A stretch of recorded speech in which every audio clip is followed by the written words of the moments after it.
안녕하십니까. 반도체 소식을 전하는 고독 달팽이 김석준 소장입니다. 오늘은 LG전자가 HBM용 하이브리드 본도 장비를 개발한다는 소식에 들려봤습니다. 지금까지 HBM용 TC 본도는 한미반도체, 하나세미텍, 그리고 세메스가 있습니다. 우리가 세메스가 TC 본도 얘기가 지금 잘 안 나오고 있는데 그 원인은 삼성전자가 엔비디아에다가 이 HBM 콜 통과를 못했기 때문에 그런 이유인 것 같습니다. 그런데 우리가 생각하기를 LG전자가 무슨 이렇게 하이브리드 본도를 개발을 한다? 28년에 양산해서 반도체 패키징 시장을 선점하겠다? 지금 이 한미반도체가 지금 HBM TC본도 시장에서는 90% 이상 점유율을 가져가면서 독주를 하고 있고 향후 이제 하이브리드 본도를 출시를 하려고 지금 준비를 하고 있고 공장을 짓고 있단 말이에요. 하나세미텍이 최근에 들어서 하나가 반도체 쪽으로 지금 굉장히 많은 반도체 장비 쪽으로 힘을 기울이고 있죠. 그래서 일부 SK 하이닉스에다 TC 본드를 납품을 하면서 크게 주목을 받았는데 문제는 뭐냐면 지금 한미 반도체하고 하나세미텍하고 특허 소송 중에 있습니다. 그 소송 결과에 따라서 미치는 영향이 큽니다. 세메스는 삼성의 100% 자회사인데 TC 본드를 만들고 있지만 삼성이 엔비디아의 콜 통과를 못함으로 말미암아서 그 존재감이 그렇게 드러나지는 않습니다. 세메스가 우리나라의 소부장 1등이었다가 지금 한미 반도체한테 자리를 내줬습니다. 그런데 LG전자가 지금 우리가 가전의 왕인데 HBM용 하이브리드 본도를 만들어서 28년에 양산을 하겠다.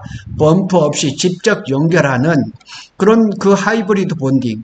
하이브리드 본도는 아직까지 누가 개발에 성공하지를 못했습니다. 이 기술적인 축적도가 좀 어려운 그런 겁니다. 그래서 LG전자는 평택에 있는 생산기술원을 통해서 이걸 개발을 하겠다는 거죠. LG전자가 HBM 하이브리드 본도 개발에 나섰다. 오늘 그런 얘기를 한번 잘 살펴보도록 하겠습니다. LG전자가 하이브리드 본도 개발에 나섰습니다. 왜 그랬을까요? 왜?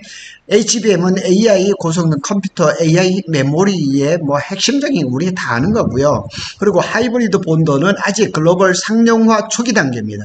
솔직히 말씀을 드려서 기술적인 성숙도가 100% 마무리된 것은 아닙니다. 그래서 누가 이 시장을 선점을 할 건가는 아무도 모릅니다.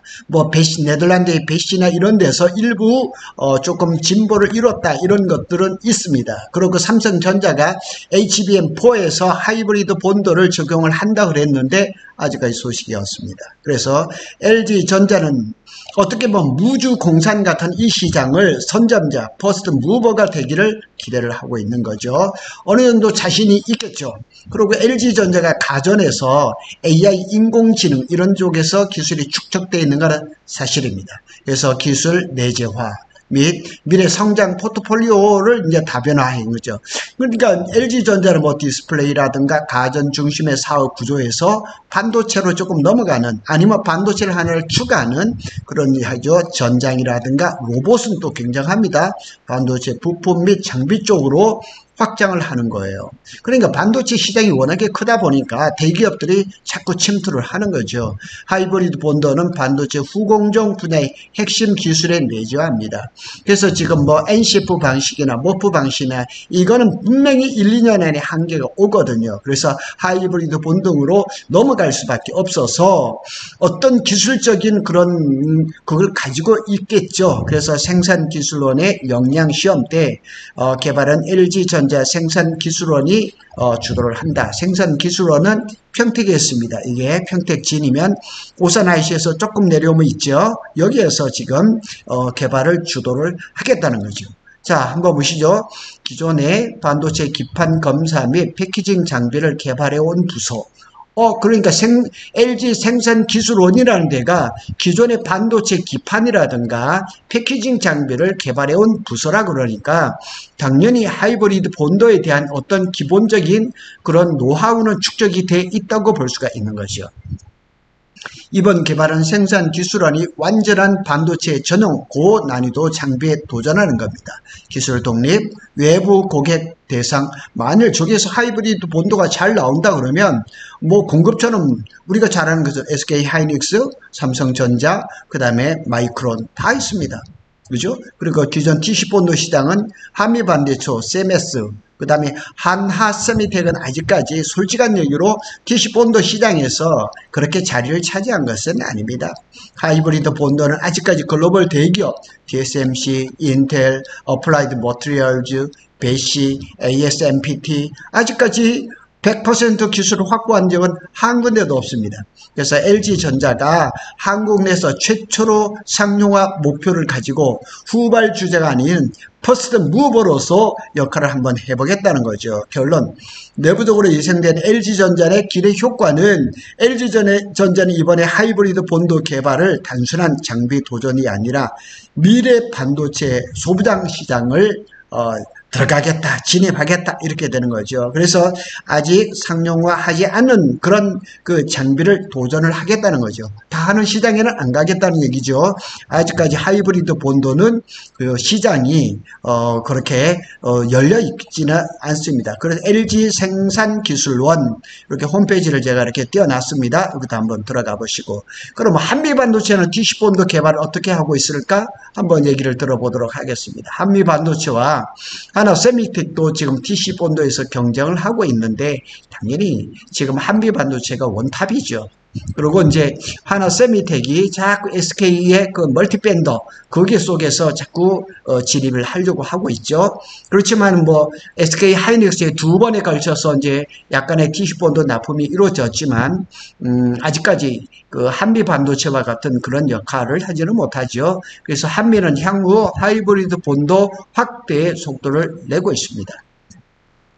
그래서 SK 하이닉스하고 이제 한미 반도체가 사실은 TC 본도를 공동으로 개발을 했죠. 지금까지 아주 좋은 성적을 냈고 회사는 엄하게 성장했던 것 우리는 다 잘 알고 있습니다. 자, 그 유명한 듀얼 타이거입니다. 듀얼 타이거. 이거 그러니까 이게 본도가 이렇게 두 개가 있는 거죠. 두 개. 그러니까 뭐 그냥 생산성이 두 배나 이렇게 50%인가 이렇게 높아져 버린 거죠.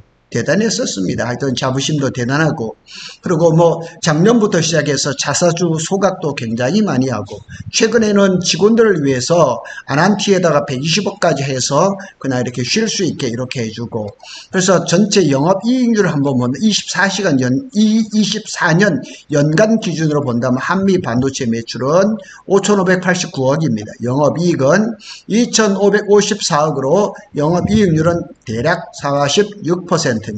올해는 아마 1조 원대를 기록하지 않을까. 그리고 대부분 TC 본도의 매출은 해외에서, 마이크론이겠죠, 해외에서 발생을 했습니다. R&D 로드맵은 마일드 하이브리드 본도를 25년도 하반기, 이게 정확한 일정인지는 모르겠지만 이렇게 챗GPT가 알려줬습니다. 본격적인 하이브리드 본도는 26년 아니에요. 이거보다 조금 늦어질 거예요. 그래, 전용 시설을 투자를 하고 있죠. 인천 그 공단에 신공장 부지를 확보를 하고 7공장인가 이럴 거예요. 아마 지금 공장을 이제 건설에 들어갔습니다. 그리고 DC 본도하고 엔비디아의 AI GPU하고 그 연관 관계가 상당히 높습니다. 그리고 지금의 HBM3 12단의 생애 주기가 조금씩 길어지는 것 같아요.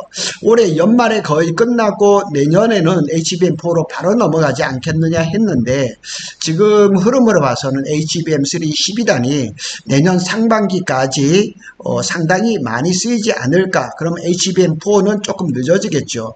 그래서 HBM4에는 하이브리드 본딩이 적용이 되지 않고 플럭스리스가 들어가거나 마일드 하이브리드가 가거나, 그래서 27년 하반기나 28년 정도 돼야지 본격적인 하이브리드 본도 시장이 열리지 않을까 이렇게 예상을 하고 있습니다. 하나세미텍은 TC 본도 개발 어떻게 하고 있을까? 하나세미텍 전에 하나 정밀 기계죠. 요즘 하나 야구단도 뭐 엄청 잘 나가고 있습니다. 그래 하나 세미텍도 김승년 회장의 전폭적인 그 지원으로 엄청나게 성장하고 있는 회사인 것은 틀림없습니다. 디시본도 시장에 진입을 했죠. SK 하이닉스의 평가 단계에 진입해 있어요. 그래서 어떻게 평가가 나와 있는지는 예를 들어서 한미 반도체를 가지고 수율이 나오는 거 80% 90% 나오는 건 다 검증이 끝났어요. 그렇지만은 하나 세미텍 기계를 가지고 예를 들어서 8단, 12단 HBM3를 생산을 했는데 생산 수율이 어느 정도인다. 이렇게 얘기 나온 것은 아직까지는 없습니다. 더 또 이렇게 중요한 건 뭐냐면 특허 분쟁이죠. 한미 반도체하고 특허 분쟁이 벌어지고 있는데 전에는 한미 반도체 직원이 하나 세미텍으로 넘어갔어요. 그때는 하나 정밀 기계죠. 1심, 2심에서 졌어요. 하나가. 그러고 지금 한미 반도체가 작년 12월인가요? 하나 세미텍을 상대로 해서 특허 소송을 하고 있죠. 아마 조만간 이제 아마 그 소송의 1심이 아마 열리는 걸로 알고 있는데 이 결과에 따라서 하나 세미텍이 특허를 어떻게 보면 인정을 받고 이 디시본도 시장에 살아남을 것인가? SK 하이닉스가 멀티 벤더의 그런 어떤 움직임이 성공할 수 있는가? 이런 것들이 상당히 귀추가 주목되고 있는 가운데 있습니다. 이런 것들은 제가 정리를 다 해놨습니다. 그래서 한미 반도체와 하나 세미텍을 이렇게 분석을 해보면 현재 디시본도 시장의 강자입니다. 두말 하면 잔소리입니다. 외국의 배시라든가 ASMPT도 지금 HBM3E에서 절대적으로 시장을 진입을 하지 못합니다. 한미 반도체가 독점적인 시장을 자리하고 있는데 하이브리드 본도에서는 이거는 지금 아직 가보지 않은 시장이기 때문에 아무도 모르는 거예요. 그러니까 한미 반도체도 그렇고 하나 세미텍도 그렇고 LG전자도 뛰어들었고 세미에스도 뛰어들었거든요. 하나 세미텍은 SK 하이닉스가 이제 평가 과정입니다. 평가 과정 아직까지 확실하게 나온 것은 아닙니다. 디시본도 시장에 진입 중입니다. 특히 특허 분쟁 이거는 하나 세미텍이 생사에 달려 있는 겁니다. 두 기업 모두 HBM 핵심 공정 장비 확보를 통해서 반도체 패키징 분야의 입지를 넓혀가고 있는 것은 사실입니다. 그런데 그 사이에 사실은 얼마 전까지만 해도 세메스가 우리나라의 반도체 소비장 중에 1등이었는데 지금은 한미 반도체에 밀렸어요.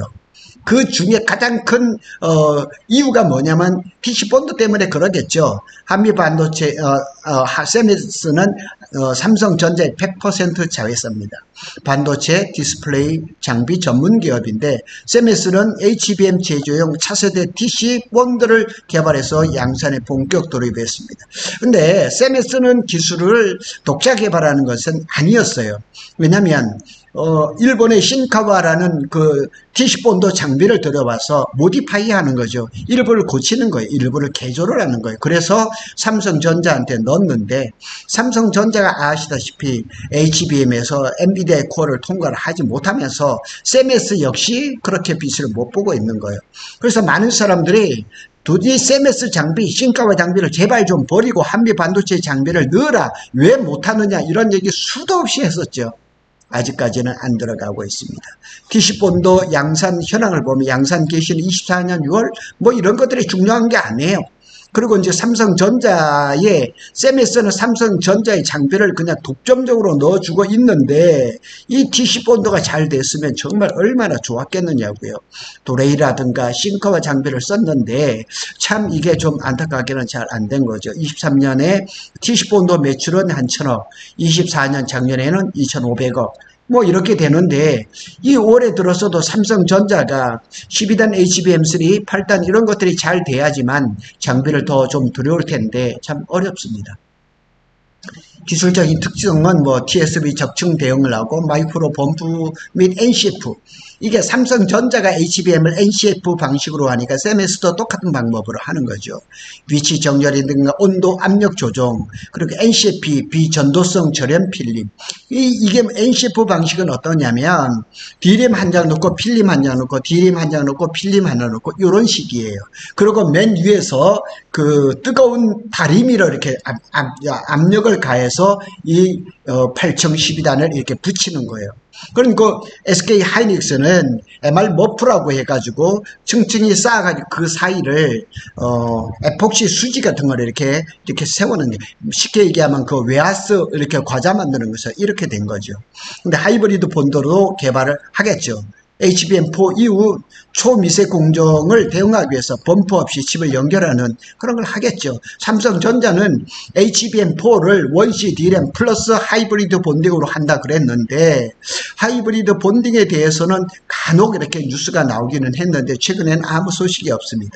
제가 이제 어제도 이제 삼성전자 P4, P5에 대한 얘기를 했지만은, 최근 한 2개월 정도, 3개월 정도 삼성전자에 대해서 좋은 소식이 나오지는 않을 것 같아요. 그래서 삼성전자하고 상생을 해야 되는데, 이게 지금 HBM이 잘 안 되다 보니까 지금 셈에서도 굉장히 어려운 거예요. 그래서 종합적으로 한번 요약을 정리를 해보면, 셈에스도 TC4를 24년부터 양산을 했단 말이에요. 그런데 NCF 공정이에요. 이게 수율이 적어요.